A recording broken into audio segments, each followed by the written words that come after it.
রিয়াজ দেখ এই হোটেলে কিছু খাওয়া যায় কিনা। মেয়েটাই একা আছে। চল আজকে খাওয়া দাওয়া করে টাকা না দিয়ে ঠকাই থেকে চলে যাবো। ভালো একটা আইডিয়া, চল যাই খায় আসি গা।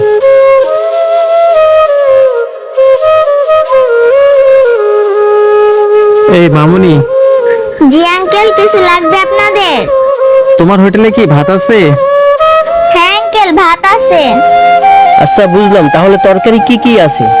মাছ, মাংস, ডিম সবই আছে। আপনাদের কি লাগবে? আসলে মামুনি, আমরা না একটা সমস্যায় পড়ছি। জি আঙ্কেল, কি সমস্যায় পড়ছেন বলেন। আসলে হয়েছে কি, আমাদের কাছে না একটা টাকাও নেই। কি বলতেছেন আঙ্কেল? আপনাদেরকে দেখে তো বড়লোক মনে হইতেছে, আপনাদের কাছে টাকা নাই। আপনারা কি আমার সাথে মশকরা করতেছেন? আসলে মামুনি হয়েছে কি, ওই বাসে ওঠার সময় না আমাদের পকেটে যে মানি ব্যাগ ছিল ওইটা পকেট মারি নিয়ে গেছে। কি বলেন আঙ্কেল? তাহলে তো আপনারা বিপদেই আছেন। সমস্যা নাই আঙ্কেল, আপনারা যা বসেন, আমি আপনাদেরকে ফ্রিতেই খাওয়াবো। বিপদে যদি কেউ কাউকে সাহায্য করে, তাকে আল্লাহও সাহায্য করে। আপনারা বসেন, সমস্যা নাই। ওইখানে টেবিল আছে, ওইখানে যা বসেন, আমি আপনাদের জন্য খাবার নিয়ে আসতেছি। আচ্ছা ঠিক আছে, আমরা বসি।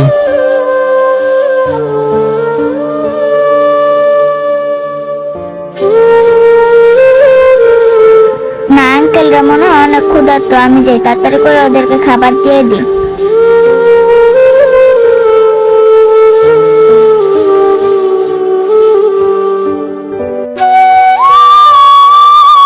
ওনাদেরকে মুরগি মাংস দিয়ে ভাত দিই। আজকে না আমার একটু লসই হলো, তাতে কোনো সমস্যা নাই।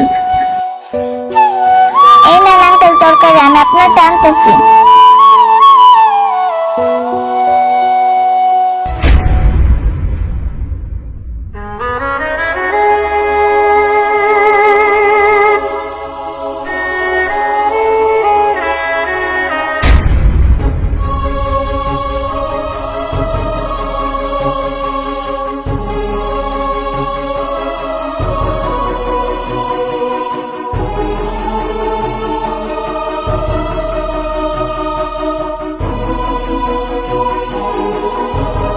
মামুনি।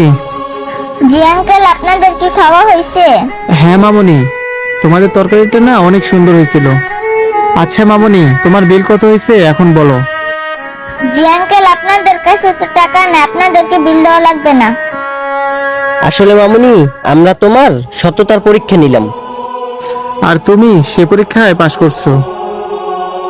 কি বলেন আঙ্কেল? আমাদের মতো গরিবদের আবার কিসের পরীক্ষা? আমি আপনাদের কথা বুঝলাম না। কিসের পরীক্ষা? আচ্ছা ঠিক আছে, শোনো তাহলে। হ্যালো ডাক্তার আঙ্কেল, আমার বাবা এখন কেমন আছে? কি বলেন আঙ্কেল? 1 লাখ টাকা ছাড়া আমার বাবাকে বাঁচানো যাবে না? আমি এখন কি করবো আল্লাহ? রিয়াজ, এতক্ষণ তো মেয়েটার সব কথা শুনলি, এখন দেখ মেয়েটার জন্য কিছু করা যায় কি। হ্যাঁ, কিছু একটা করতে হবে। আচ্ছা ঠিক আছে, এখন চল, পরে দেখতেছি।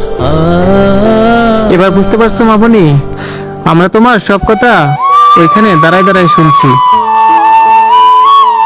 তবে মামুনি, আমরা দুজন নিয়ত করছি তোমারে আমরা সাহায্য করব, আর এজন্যই আমরা দুজন মিলে তোমারে পরীক্ষা করছি, আর সেই পরীক্ষায় তুমি পাশ করছো।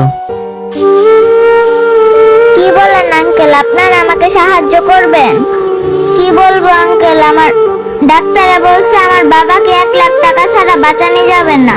আঙ্কেল, আমি তো ছোট মানুষ, আমি এখন 1 লাখ টাকা কিভাবে ম্যানেজ করব? আমি মনে হয় আমার বাবাকে আর বাঁচাতে পারবো না। মামুনি, কান্না করো না। তুমি তো বললা বিপদে পড়লে আল্লাহ তাআলাকে সাহায্য করে, তেমনি আল্লাহ তাআলা আমাদের মাধ্যমে তোমাকে সাহায্য করার জন্য পাঠাইছে। এই নাও মামুনি, এখানে 50,000 টাকা আছে, এটা তুমি রাখো। তুমি আপাতত এই টাকাগুলো দিয়ে চিকিৎসা শুরু করো, আমরা দুজন মিলে পরে তোমাকে আরো টাকা দিয়ে দেবো। আপনারা আমাকে এতগুলো টাকা দিলেন, আমি এই টাকা ঋণ কিভাবে শোধ করব? মামুনি, এই টাকাগুলো তোমাকে আর দিতে হবে না, তুমি এগুলো দিয়ে তোমার বাবার চিকিৎসা করাও। আল্লাহ অনেক মহান, উনি এর থেকে আরো ডাবল টাকা আমাদের দিয়ে দিবে। হ্যাঁ মামুনি, ঠিক কথাই বলছো। তুমি এই টাকা দিয়ে চিকিৎসা চালাও, পরবর্তীতে আমরা আইসা আবার টাকা দিয়ে যাব। আচ্ছা তুমি তাহলে থাকো, আমরা চলে যাই। হ্যাঁ থাকো। আঙ্কেলটা কত ভালো, আমার বাবার চিকিৎসার জন্য কতগুলো টাকা দিয়ে গেল।